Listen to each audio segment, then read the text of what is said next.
వక్ఫ్ bill తెస్తే దేశాన్ని ఆగం చేస్తాం, దేశవ్యాప్తంగా అల్లకల్లోలం సృష్టిస్తాం. నిన్న మొన్నటిదాకా కొన్ని రాడికల్ ఇస్లామిక్ సంస్థలు చేసిన ప్రకటనలు ఇవి. ఆల్ ఇండియా ముస్లిం పర్సనల్ లా బోర్డు సైతం దేశవ్యాప్తంగా నిరసనలు తప్పవని, బిల్లును ఆపేందుకు కోర్టుకు వెళ్తామని కూడా ప్రకటించింది.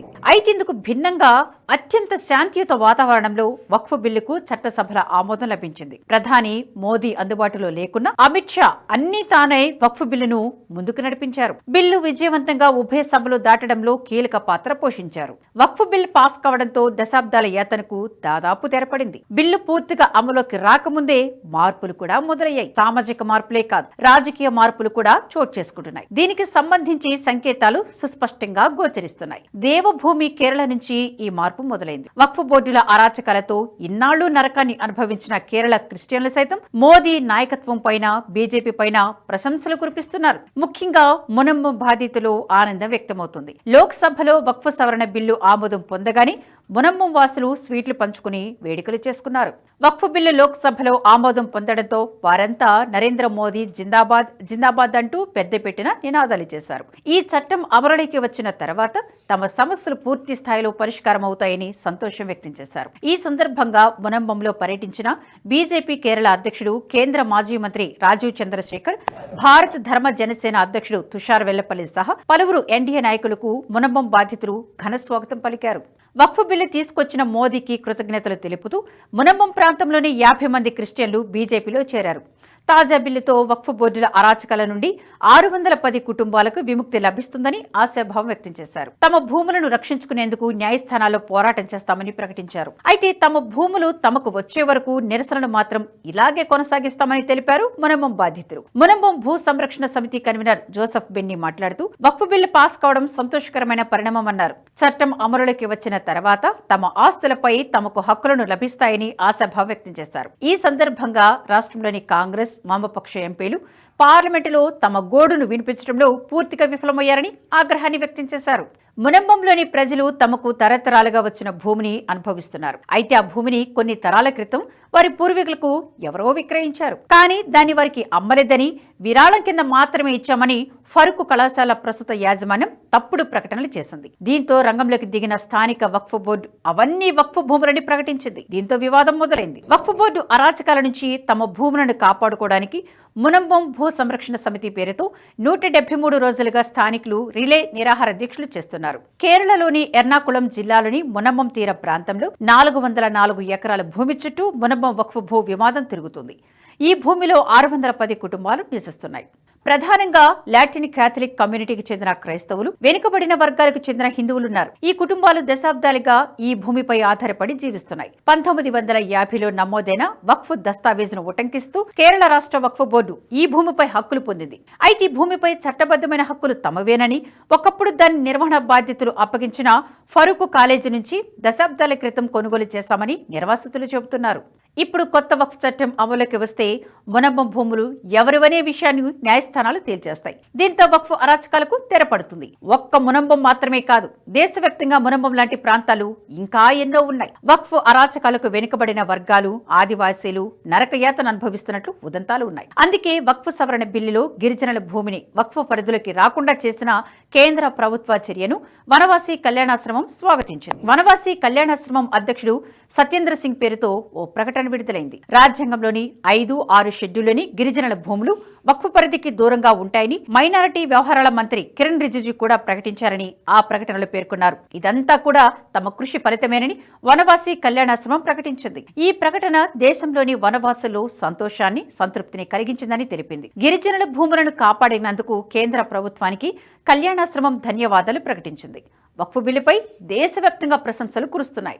లోక్సభలో వక్ఫ్ సవరణల బిల్లును ప్రవేశపెట్టిన వెంటనే ఆనందం వ్యక్తం చేస్తూ ఢిల్లీలో కొందరు ముస్లిం మహిళలు పెద్ద ఎత్తున ఊరేగింపు చేపట్టారు. బిల్లును సమర్థిస్తూ నినాదాలు చేశారు. ముంబైలో పలువురు ముస్లిం మహిళలు బిల్లును స్వాగతిస్తూ మిఠాయిలు పంచుకున్నారు. భోపాల్లో వేలాది ముస్లిం మహిళలు నగర రహదారులపై పాదయాత్ర చేపట్టారు. మోదీజీ మీకు ధన్యవాదాలు అంటూ ప్లకార్డులు ప్రదర్శించారు. మోదీ ఫోటోలకు పుష్పాభిషేకాలు చేశారు. ఇలా దేశవ్యాప్తంగా ముస్లిం మహిళలే కాదు, ఎంతో మంది ప్రముఖులు, ముస్లిం రాజకీయ నాయకులు సైతం వక్ఫ్ బిల్లును సమర్థించారు. బీహార్ గవర్నర్ మొహమ్మద్ ఆరిఫ్ ఖాన్ వక్ఫ్ బిల్లును స్వాగతించారు. ఆయన మాటలోనే చెప్పాలంటే నేను ఉత్తరప్రదేశ్లో మంత్రిగా పనిచేసినప్పుడు వక్ఫ్ విభాగం నా దగ్గరే ఉండేది. దానిలోని లొసుగులను చాలా దగ్గర నుంచి చూశాను. వక్ఫ్ బోర్డులో 90% వ్యాజ్యాలు, వివాదాలు తప్ప ఇంకేవి ఉండేవి కావు. మధురలో భారీ స్థాయిలో ఉన్న వక్ఫ్ భూమితో ముస్లిం సమాజానికి ఎలాంటి ఉపయోగం లేదు. ఒకే భూమిపై అనేక వివాదాలు ఉండేవి. ఆ సమస్యలన్నీ పరిష్కరించబడాలి. వక్ఫ్ బోర్డుల వల్ల నిరుపేద ముస్లింలకు ఎలాంటి ఉపయోగం లేదు. నేడు దేశవ్యాప్తంగా ఉన్న వక్ఫ్ బోర్డులన్నీ సంపన్న ముస్లింల కబ్జాలో ఉన్నాయన్నారు. సజ్జాదా నషీన్ కౌన్సిల్ సభ్యుడు సయీద్ ఫరీద్ అహ్మద్ నిజాం కూడా వక్ఫ్ చట్ట సవరణ బిల్లును స్వాగతించారు. భూముల వ్యవహారాలను వక్ఫ్ బోర్డు మరింత జటిలం చేస్తుందన్నారు. ఒకసారి భూమి వక్ఫ్ స్వాధీనమైతే దాన్ని వెనక్కి తీసుకొచ్చే అవకాశమే లేకుండా పోయిందన్నారు. అలాంటి ఇబ్బందులు వక్ఫ్ సవరణ చట్టం వల్ల తొలగిపోతాయన్నారు. దీనివల్ల పేద ముస్లింలకు లబ్ధి చేకూరుతుందని ఆశాభావాన్ని వ్యక్తం చేశారు. ఇక వక్ఫ్ సవరణ బిల్లు వల్ల భారతీయ ముస్లింలకు వచ్చిన నష్టమేదీ లేదన్నారు. ఆల్ ఇండియా ముస్లిం జమాత్ జాతీయ అధ్యక్షుడు మౌలానా ముఫ్తీ షహాబుద్దీన్ రజ్వీ ఈ బిల్లును సాకుగా చూపి ఆల్ ఇండియా ముస్లిం లా బోర్డు సామాన్య ముస్లింలను భయపెడుతుందన్నారు. జమ్మూ కశ్మీర్ వక్ఫ్ board chairperson doctor దరాక్ Shan Andrabi కూడా వక్ఫ్ బిల్లుపై సానుకూలంగా స్పందించారు. ఏ కోసారి కూడా వక్ఫ్ బిల్లు ముస్లింలకు వ్యతిరేకంగా ఉన్నట్లు కనిపించడం లేదన్నారు. వక్ఫ్ దగ్గర అంత భారీ స్థాయిలో భూమి ఉండగా దేశంలో మెజారిటీ ముస్లింలు పేదరికంలో ఎందుకు ఉన్నారని ప్రశ్నించారు. ఈ బిల్లు వల్ల ముస్లింలకు ప్రయోజనమే కలుగుతుంది తప్ప ఎలాంటి నష్టం జరగదన్నారు అంద్రాబీ. శ్రీనగర్ కు చెందిన బ్రైటర్ కశ్మీర్ పత్రికా సంపాదకుడు ఫరూక్ వానీ మాటలు చెప్పాలంటే వక్ఫ్ బోర్డుకు పూర్తి అధికారాలు ఇవ్వడం వల్ల నిరుపేద ముస్లింలకు ప్రయోజనం కలుగుతుంది. దేశవ్యాప్తంగా ఉన్న వక్ఫ్ బోర్డులో ఈ బిల్లు ట్రాన్స్పరెన్సీని తీసుకొస్తుందన్నారు. దేశంలో సాధారణ ముస్లిం ఒక్కరు కూడా వక్ఫ్ బిల్లును వ్యతిరేకించడం లేదన్నారు. యూపీ మంత్రి డానిజ్ ఆజాద్ అన్సారీ అజ్మీర్ షరీఫ్ లోని చిష్తీ ఫౌండేషన్ అధిపతి హాజీ సయ్యద్ సల్మాన్ చిష్తీ మాట్లాడుతూ వక్ఫ్ బోర్డును సంస్కరించడం వల్ల పేదరికంలో మగ్గుతున్న ముస్లింలకు నైపుణ్య శిక్షణ, చదువు, ఉద్యోగ ఉపాధి అవకాశాలు లభిస్తాయన్నారు. ఇక అదే దర్గాకు చెందిన మత గురువు సయ్యద్ అజ్మీర్ మాట్లాడుతూ వక్ఫ్ బిల్లును చూసి ఎవరూ భయపడాల్సిన అవసరం లేదన్నారు. దీనిని బూచిగా చూపిస్తూ ముస్లింలందరినీ భయపెట్టే ప్రయత్నం జరుగుతుందన్నారు. త్వరలోనే అలాంటి వారి ఆగడాలకు తెరపడుతుందన్నారు. ముంబై బీజేపీ మైనార్టీ మోర్చా అధ్యక్షుడు వాసిం ఆర్ ఖాన్ ఈ బిల్లు తెచ్చినందుకు ప్రధానమంత్రి నరేంద్ర మోదీకి ధన్యవాదాలు చెప్పారు. వక్ఫ్ ఆస్తులన్నీ తమ తాత ముత్తాత సొత్తుగా భావిస్తున్న వారు ఇకపై అదుపులో ఉంటారని అభిప్రాయపడ్డారు. కేంద్రం ఈ బిల్లును ఎప్పుడో తీసుకురావాల్సిందని ఇప్పటికే చాలా ఆలస్యమైందన్నారు. అటు ఉత్తరాఖండ్ వక్ఫ్ బోర్డు చైర్మన్ షాదాబ్ షమ్స్ వక్ఫ్ బిల్లును పూర్తిగా సమర్థించారు. వక్ఫ్ బిల్లును ప్రతిపక్షాలు రాజకీయ ప్రయోజనాల కోసం వాడుకోవాలని చూశారని మండిపడ్డారు. రాజ్యసభ ఎంపీ గులాం అలీ కటానా అందుకే అబద్దాలను ప్రచారం చేశారని దుయ్యబట్టారు.